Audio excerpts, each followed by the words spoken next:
Recording. You recording? Yep. Right. So, I'm having a little bit of trouble today with the heel of my foot. All that pounding on the stone didn't help, and then yesterday I stood on a real sharp rock. It just sent sort of a shudder right the way through my ankle and up my leg, which means every time I put pressure, I don't know if you can see, but you most probably can't.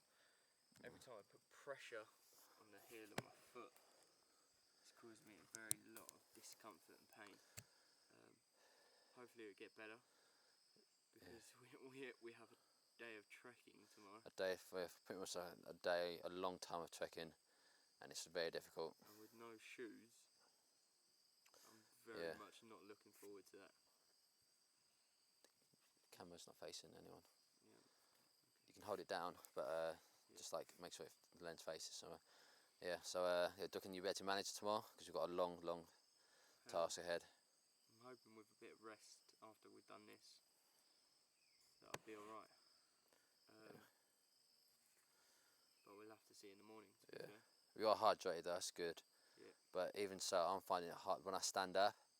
My mind almost blacks out, and I'm stand up and I have to hold a tree just to stay sane. It's like Very difficult, man. Be careful. Very difficult. How's the camera looking? Yeah. So it's just like you're in this jungle, but it's almost like you're not here at the same time. In a sense, it's hard to kind of explain, but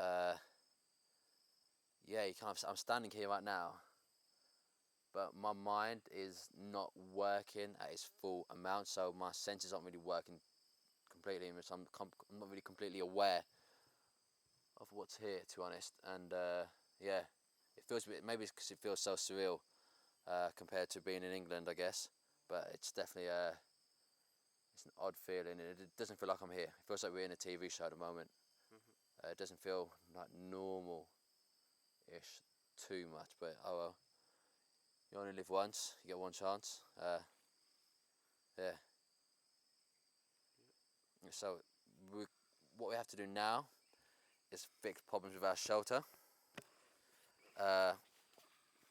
It's just to make up for the fact that yesterday twice it was too small. So yesterday, with Dan being out of action with one hand, I took it upon myself to sort of try and crack on with our shelter while Dan tried to do the fire. This was as good as I could get it at the time, but it's very cramped. And we learned last night that it wasn't as watertight as we wanted, was it, Dan? Yeah, we got off lucky because it wasn't a heavy rain. It was definitely not a heavy rain last night, so that kind of played in our favour. But we will need to add more leaves to it, because the problem with these leaves is that they're not big leaves. In this kind of area around here, you don't often see big leaves that will keep it kind of watertight. With these small leaves, it took us from one leaf onto another and then onto us eventually. But we'll have to kind of do that. But we did have the issue of it being too tight. Yeah. We were kind of squirming around in there, but it was too late to kind of fix anything last night. But the advantage there is that it was a bit warmer than normal, but at the same time it was extremely uncomfortable to sleep in, and it was very like we'd kind of nudge into each other. Like I'd wake up from a dream and I'd jolt into James. James goes, "Oh, you kind of jolted into me." I was like, "What?" Because I've just woken up from just a slight dream. But the dreams are there to look forward to every night though. That's literally the only escape out of it, your dreams. Yeah. And then you realise, you kind of get hints in your dreams that something's not right. It could be dry in the mouth, could be something like that. You could feel wet, or you could even be camping in your dream, and you realise that you actually are in the jungle, and you wake up from a kind of false reality.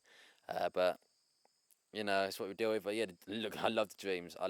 But sleeping's hard.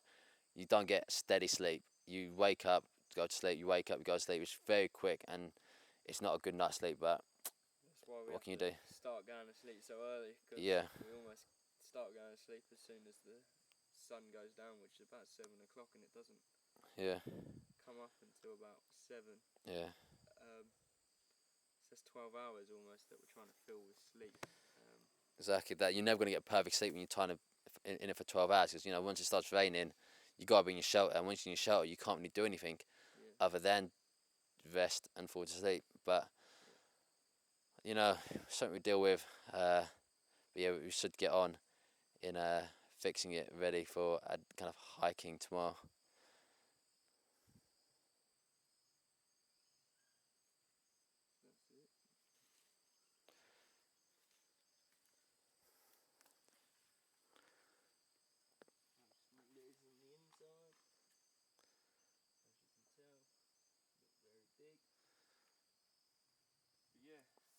We learned a lot, and now to make a load of amendments to it. But as you can see, so if you want to come here, you can see it's others bug bites. We were absolutely marauded by ants yesterday, well last night.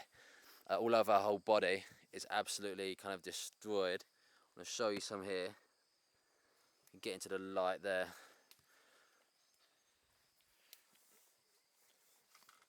One of the main parts is the back. The back has been absolutely destroyed. He's also got a sunburn on the back of his neck. Someone just fell down there. Okay, you can see mine as well. It's absolutely bitten up. Just constant bites, but that's something which we have to deal with as we are sleeping on the floor. Obviously, a solution to that would be to make a raised shelter, but there's a few issues with that. First off, it's the temperature. We haven't been able to start a fire yet, which means if you had a raised shelter, you're going to lose more heat because of the drafts coming from underneath. And we don't have a fire, so that's going to be an issue. And being cold at night is terrible. And also the fact that we are moving from this site tomorrow, so kind of putting all that energy into making a raised shelter, which could take a whole day, or maybe even 2 days, dependent. That would be too much for us to do. And if this is only a temperature shelter, then we have to kind of mend and make do and see what happens. But yeah, it's not really feasible to raise shelter right now. We don't have the time, the energy to do it. We have to kind of accept the bites, unfortunately. Also, the resources around us aren't good enough either. We don't have enough vine. These are the kind of trees that we're using, which actually tend to snap very easily once you've cut them once. And the leaf situation where the leaves aren't big enough. Yeah. Like we can look at the amount of leaves we have here, and that doesn't keep us dry. Doing that with like a raised shelter, that's going to be an even bigger issue.